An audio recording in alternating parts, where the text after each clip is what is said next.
Democrats are now living longer lives than Republicans. Apparently, Republicans are starting to die. A new study found death rates are improving faster in Democratic counties than in Republican ones. Experts are calling this phenomenon the mortality gap and say state policies, individual health decisions, and a shift in party demographics may be widening it. Researchers from Brigham and Women's Hospital looked at mortality rates using data from Centers for Disease Control and Prevention and the Massachusetts Institute of Technology and compared them to federal and state election data from 2001 to 2019.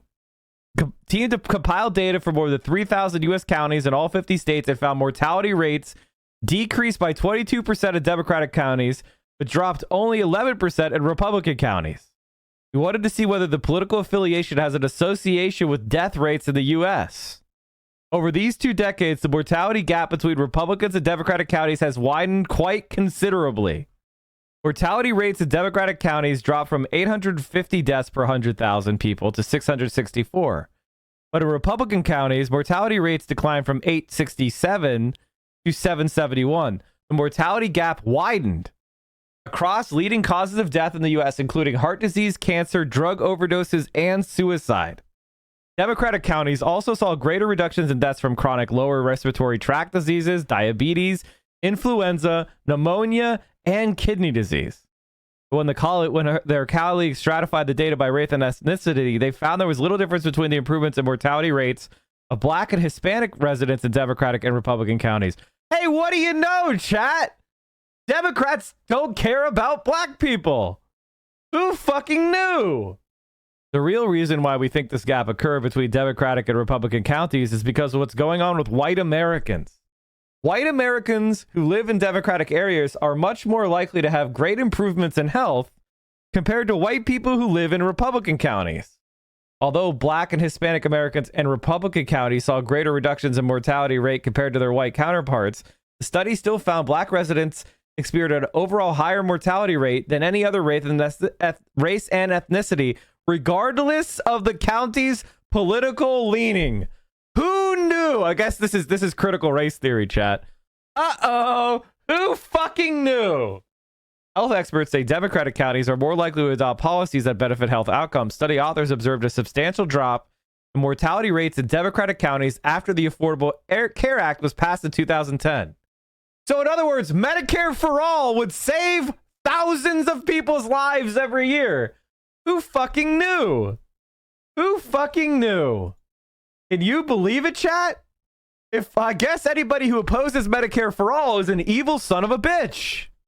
More Democratic states than Republican states adopted Medicaid expansion under the ACA, which expanded health insurance coverage to people with low income. These data can open people's eyes to the fact that policy matters and it's having a real effect on people's lives, he said. However, health experts say individual behavior can't be discounted, as research has shown people living in Democratic counties are more likely to engage in healthy behaviors. What we've seen over time, many health behaviors have become divided over political lines. Democratic-leaning people are more likely to accept vaccination, practice social distancing, and more likely to engage in healthier habits. The widening gap may also be due to a shift in party base. White working-class Americans who were once part of the Democratic Party shifted to the Republican Party when former President Donald Trump began his campaign, he said. This shift also pushed wealthy Americans toward the Democratic Party. The takeaway is that we're seeing social shifts that mean that the Democratic Party is increasingly pulling in healthier people, and the Republican Party is pulling in sicker people. Although the study period ended before the pandemic, health experts worry the coronavirus may further widen the mortality gap between Republican and Democratic counties. Majority Republican counties experienced 73 more COVID-19 deaths per 100,000 people compared. Holy fucking hell! That's insane! The intentional homicide rate per 100,000 in the U.S. is 5. That means that Republicans directly murdered a whopping 14.5 times more people than all the murderers in the country. That's absolutely incredible. The Republican Party successfully murdered 15 times more people than every murderer? Holy shit, that's incredible. That's incredible. Although the studies highlight an ideological divide, health experts hope they can bring lawmakers from both sides together. Oh my god! We need a new electoral system right fucking now, chat. Right fucking now. If I hear the phrase both sides one more fucking time, my head might explode. My head, like, you know, five head? That's not the side. That's not a big brain. That's my mind literally exploding. You're catching a picture of me in the middle of my head exploding into a million pieces. That's right before the skin rips. Permanis be like, you want some sandwich with your fries? Well, you also get coleslaw. All right. Okay. What else did I wanted to show you? How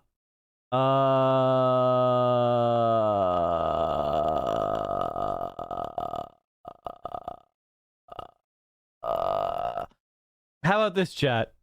Billionaires won't save us. As we've been talking about, like the idea of billionaires, the rich, capitalism itself. This might be fun.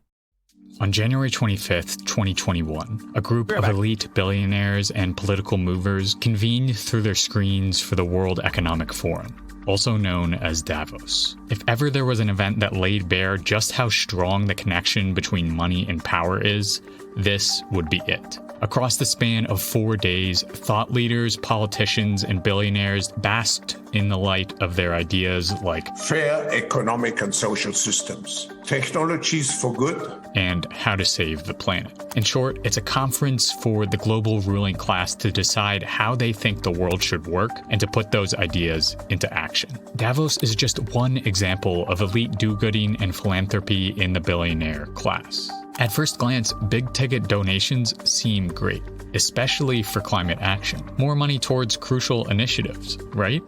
Well, as we'll soon see, billionaire philanthropy is far from the social good we paint it out to be. This video is sponsored by CuriosityStream, which now comes with Nebula for free when you sign up using the link in the description. As wealth inequality soars and climate change destroys the lives of millions, the hyper-rich are beginning to realize that hoarding all of their money might not be the best thing for their public image. As a result, there's been a deluge of high-profile climate philanthropy in recent years, with the likes of Bill Gates, Jeff Bezos, and Elon Musk at the helm. They almost seem to be trying to outcompete each other in terms of donations. Musk created a 4-year tech competition that awards $100 billion to whoever invents the most effective carbon capture technology. Bill Gates wrote a whole book on climate change, which I'll talk about later, and gathered his Billionaire Boys Club to create a $1 billion venture fund that invests in fringe climate technologies like cloud seeding. And finally, Jeff Bezos stomped into the climate philanthropy space by establishing a $10 billion Earth Fund, which will dole out grants to climate-oriented nonprofits and for-profits over the next 10 years. While these gifts initially seem impressive, even a cursory glance at the math reveals otherwise.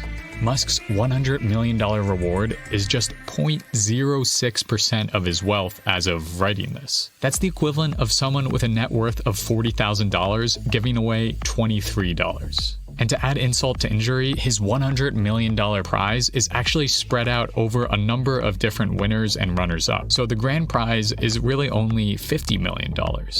Jeff Bezos' $1 billion fund is definitely larger, but still insignificant considering he's currently the wealthiest man on the planet right now, and the sum is being handed out over a 10-year period. So really, the fund is granting just 0.51% of Bezos' net worth every year. But these quick calculations are just the tip of the iceberg. If you dig even deeper, the new world of climate philanthropy is a lot less about changing the world than philanthropists would like us to think. It's these nice deeds, the sprinkling of nice deeds that help us uphold a system in which rich people can monopolize the future, hoard progress, and kill the American dream. And not satisfied with that, they're trying to kill the planet now, too. That's Anand Giridharadas, author of Winners Take All. This clip perfectly demonstrates how philanthropy, especially in the climate space, is more of a charade than an actual avenue for change. Philanthropy. I mean, I don't know if this guy's just a climate guy, but it's true of all areas of philanthropy. In fact, I got attacked by other, quote, leftists because I said that philanthropy and charity, especially on Twitch and YouTube, is often just a way of doing self-aggrandizement and advertising. People launder their reputations by doing these charity things that don't actually have much of an impact. And then they could be like, I helped raise X amount of money for X thing anytime they're criticized. And then while they're doing the fundraiser, they get people to, you know, raid into them. And that, you know, that gets people to follow your shit. Now, that doesn't mean that I'm against, don't get me wrong, I'm not saying that it's always wrong to do this. But whenever you see that stuff, you should recognize that there's a pecuniary interest in doing this stuff, whether it's reputation management, whether it is, you know, actually advertising your stream or channel. There's a lot more going on than purely an altruistic motive. And charity itself is liberal. It's about upholding the system and diverting people's attention from political solutions that might actually solve the problem toward these private acts of moral uprightness that don't actually change the system in any substantive way. In the world I want to live in, charity wouldn't make sense when everyone else has what they need. There's no reason for charity. You've got it.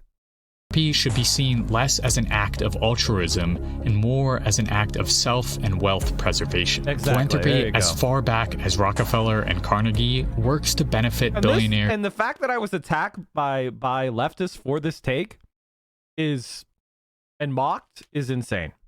It is insane. But that's, you know, that's the new CIA leftist, you know. In three main ways. The first is through image whitewashing. One way this happens is through large donations to museums or schools in return for a family name on a building or a gallery wing. This is exemplified in the Sackler family's donation to a number of academic institutions in the midst of lawsuits accusing the family of fueling the opioid crisis in the US with their company's product OxyContin. And we can also see this in Jeff Bezos's multiple environmental donations. $690,000 to the Australian Wildlife Recovery Fund. That seem to attempt to counteract the dismal environmental and ethical reputation of Amazon, a union-busting company that has acquired a massive carbon footprint and squeezes its workers so hard that they have to pee in bottles just to complete orders. Same thing with Elon Musk. Tesla factory workers in California are working so hard they're passing out on the production line. And even Bill Gates, who amassed his fortune by crushing the competition with intellectual property laws and monopolies. On top of all that, multiple studies have shown that the richest 1% cause double the amount of emissions of the world's poorest 50%. So, if these billionaires really want to make change, they need to first look towards the exploitative practices that are making them rich. And if you're thinking these industry titans are extremely generous, a recent study found that the richest 20 people only donated 0.8% of their wealth. Essentially, billionaires like Jeff Bezos and Elon Musk are spending millions to mask the harm they cause making billions.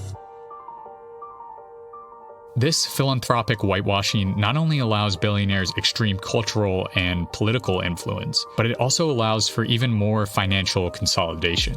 The way the US tax code is set up, which is where most of the richest people live, the government essentially subsidizes big-ticket giving. When a billionaire like Bezos puts billions of dollars into a donor-advised fund or gives to a nonprofit, he's then... Mike, this is a very good comment. Mike.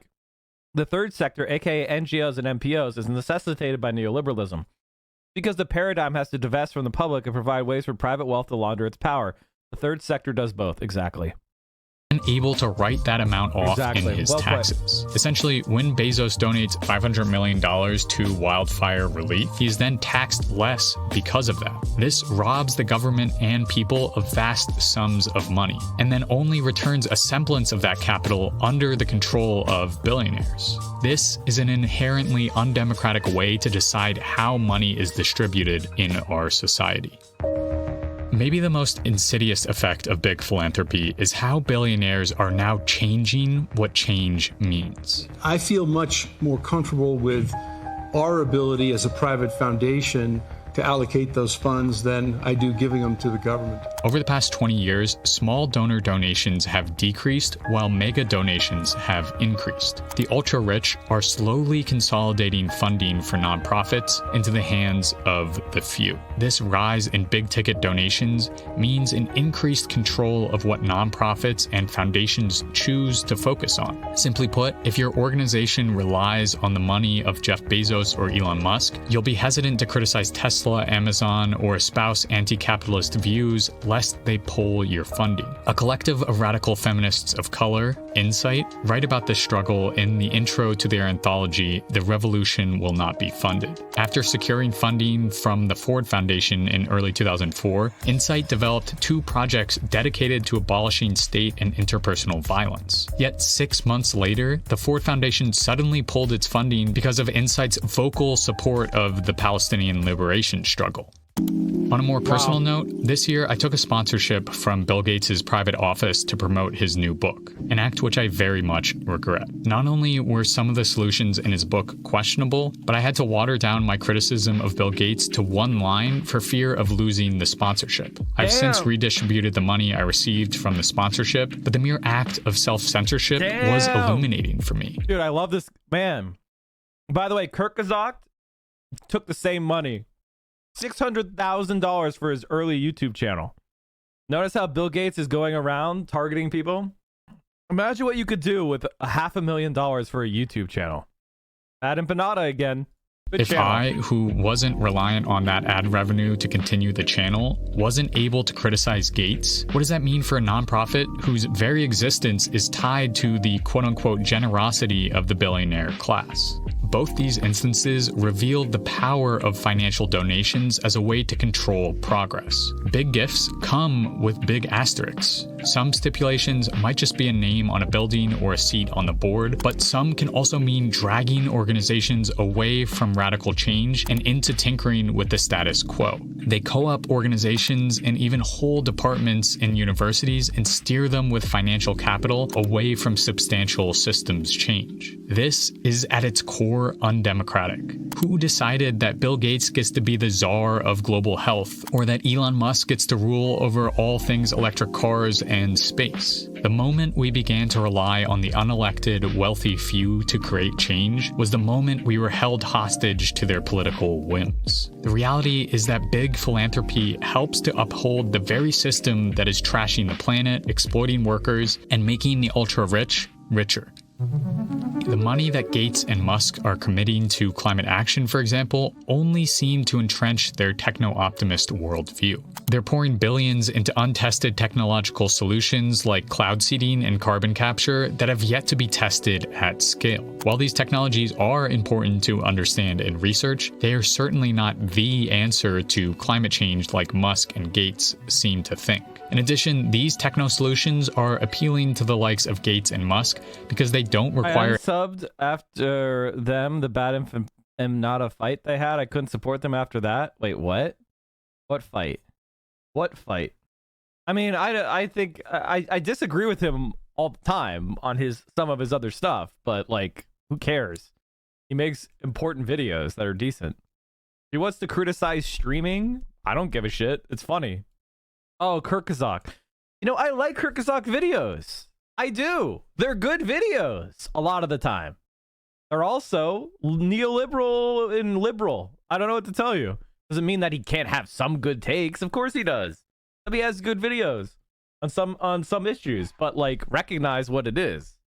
Recognize what it is. You're allowed to consume other content as long as you do it through a critical lens.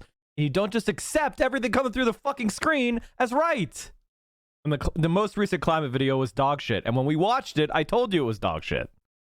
Any loss of money, power, or status. In fact, implementing a I really like their vaccine videos. Those are really good. Technology developed by Bill Gates' climate venture initiative like cloud seeding at scale would only amplify Bill Gates' power. Much like what we're seeing him do now with the hoarding of vaccines through the lionization of patents. The recipe for these vaccines to be shared would be helpful.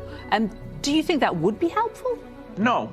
Gates could exert political control and influence through the very sky above us.